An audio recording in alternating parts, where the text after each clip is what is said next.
すまんかった。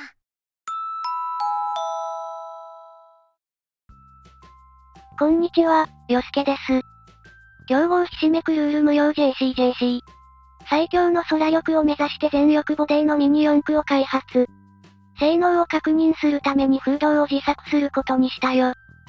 前回の動画、流速が低い状態であれば、煙の圧力を逃がすことで、綺麗な流線が得られました。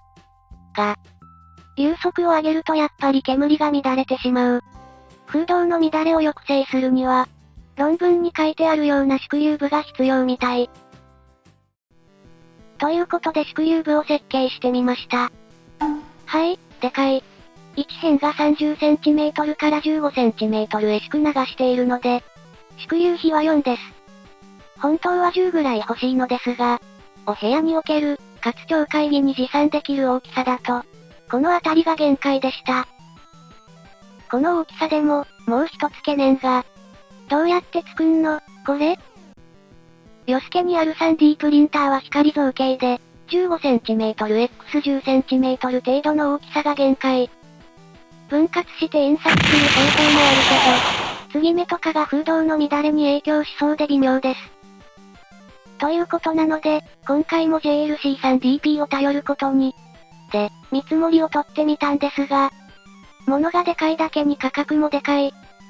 これではニートが破産してしまう。ので、動画で紹介するからとお願いして、ちょっとだけ支援してもらうことになりました。なので今回もちょっとだけ宣伝しておきます。JLC3DP の使い方は簡単。STL もしくは STEP の 3D モデルをアップロードして、製造方法と素材を選ぶだけ。製造方法は光造形から FDM、金属やナイロンの積層 3D プリントもあるぞ。光造形の素材もたくさんあって、適度に日本語化されているから、初心者も安心。機械的特性と価格を考慮して選択しよう。商品概要を選択して、カートに保存、発注で完了だ。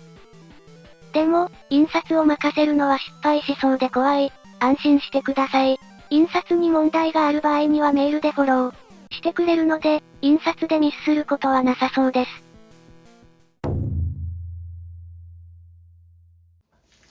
ということで、デカ物が届きました。これだけでかいと送料もバカにならないです。でかい。毎度のことですが、梱包は過剰なぐらいしっかり丁寧、割れ物なのでありがたいです。出てきました。でかい。スクリューブはこんな感じ。光造形なので表面が滑らか。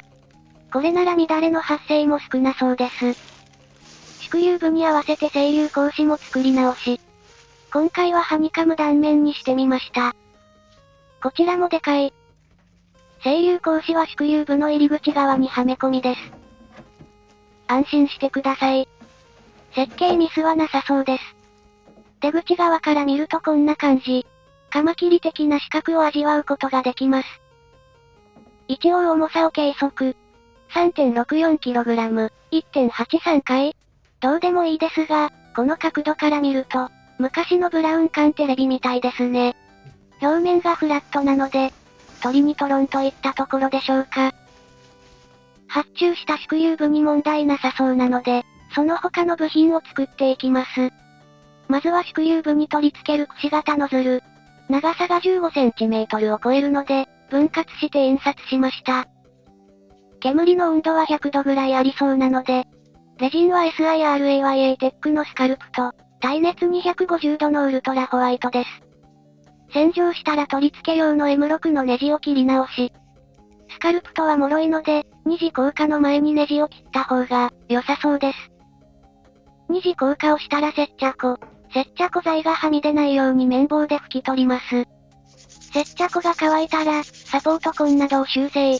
ノズル部分での乱流の発生を抑制します。ステンレスのニードルを4組ごとに切って、くし形ノズルに挿入。突き出しの長さを合わせて接着しました。くし形ノズルを固定するための小部品を印刷。こちらは気密を保つために、RESIONE のゴムライクレジンを使用。粘度が高いゴムライクレジンの印刷に失敗する場合は、印刷面へのレジンの供給が足りていないので、リフトの距離と速度を2倍ぐらいにするのがおすすめ。縮流部に櫛型ノズルを取り付け、斜めにして滑り込ませます。櫛型ノズルをゴムの子部品とボルトで固定。固定するとこんな感じ。櫛型ノズルの入り口側はタケノコ形状。ノズルは流れと平行になるように微調整しています。櫛型ノズルの位置を変えられるように、3箇所穴が開いているので、使っていないところから吸い込みがないように、ゴム栓で蓋をします。縮流部は空中に浮いた状態になるので、土台となるものを 3D プリンターで印刷します。縮流部が大きいのでこれもでかい。3D プリンターの限界ギリギリの大きさで印刷。レジンが足りなくなるので、似たような性質のレジンを途中で継ぎ足しながら印刷。12時間以上かかりました。ちなみに箱の形状にしたのは意味があって、柱だけにすると段差ができるから。SK 本舗の水洗いレジンは反りが大きく、断面積変化が大きいと段差ができるようです。できた土台がこちら。在庫にあった水洗いレジンを適当に継ぎ足したので、ちょっと汚い感じになってしまったのが残念です。煙用のチャンバーも小改造。前回より低い位置にコネクタ用の穴を開け直します。印刷しておいたコネクタを取り付けて、マスキングテープで密閉して、シリコンホースをつなぎます。縮流部とアクリルの接合面からの吸い込みがないように、マスキングテープで気密します。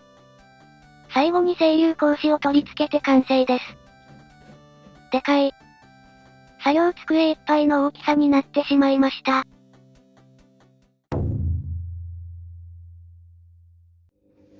ここからがやっと本番。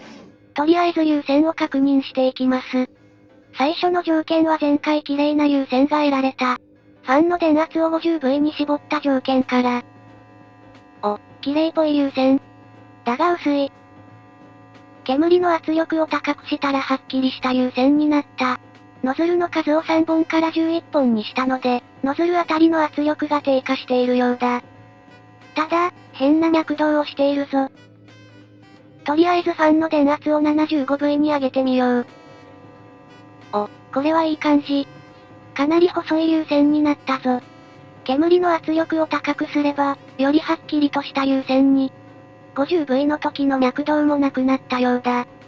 縮流部がなかった前回は、この流速で乱れが発生していたので、縮流部を設けたことでかなり改善されているみたい。ただ、中心から外側になるにつれて、煙が少し広がっている。これは、わかりません。壁面による境界層の発達のようでもなさそう。思い当たる説がある人はコメントへ。とりあえず MAX100V を試してみましょう。流速はだいたい3ムズになります。これは、ダメっぽいですね。煙が乱れて優先の形がめちゃくちゃです。縮流比4程度では3ムズは無理だったみたい。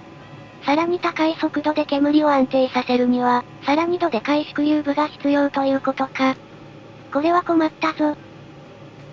改善方法が見当たらないので、とりあえずノズル近傍を観察してみることに。わからん。わからんが、煙はノズルから離れたところから、広がっているみたい。18倍速にしてみると。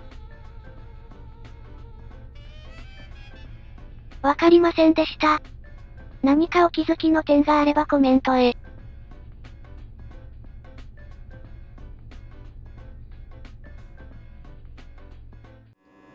ということで今回も進捗があったようななかったような、手段が目的に置き換わっている動画となりました。所沢も近いので、この先の計画を再検討中です。さらにメンバーになってサポートしてくれると、めちゃくそ嬉しくて GG が治るかもです。ではでは。最後まで見てくれてありがとう。動画を見ていくのだ。